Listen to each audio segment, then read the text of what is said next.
2-3 વર્ષ પહેલાં હું અમદાવાદથી 40-50 કિલોમીટર દૂર આવેલા એક ગામમાં રિપોર્ટિંગ કરવા ગયો હતો અને આખું ગામ ધુમાડે જમતું હતું.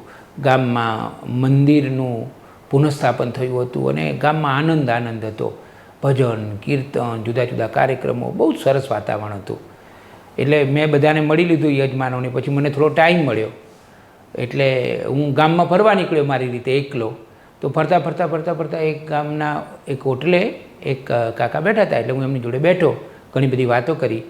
પછી મેં કહ્યું કે જમવાનો ટાઈમ થઈ ગયો છે, તમારે જમવાનું નથી? તો કે તમારા માસી હમણાં મને કહેશે પછી હું જમવા જઈશ. એટલે મેં કીધું કેમ, ઘરે રસોડું કેમ ચાલુ રાખ્યું છે તમે? આખા ગામમાં મને જણાવવામાં આવ્યું છે કે આજે આખા ગામમાં બધે ચૂલો બંધ છે, બધા એક રસોડે જમવાના છે, તો તમે કેમ જમવા નથી આવવાના? તો એમણે મને કહ્યું કે અમે દલિતો છીએ અને અમે જમવા નથી આવવાના. એટલે મને તો ફાળ પડી.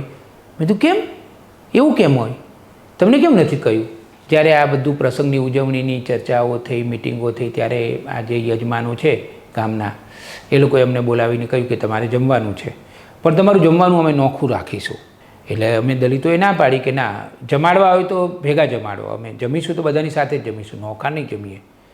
તો કે 1-2 દિવસ સુધી ગજગરા ચાલ્યો, ચર્ચા વિચારણા ચાલી, પણ એ લોકો ટસનામસ ના થયા ને છેવટે અમે લોકો પણ ટસનામસ ના થયા. અમે કહ્યું કે ના, અમે નોખા તો નહીં જ જમીએ.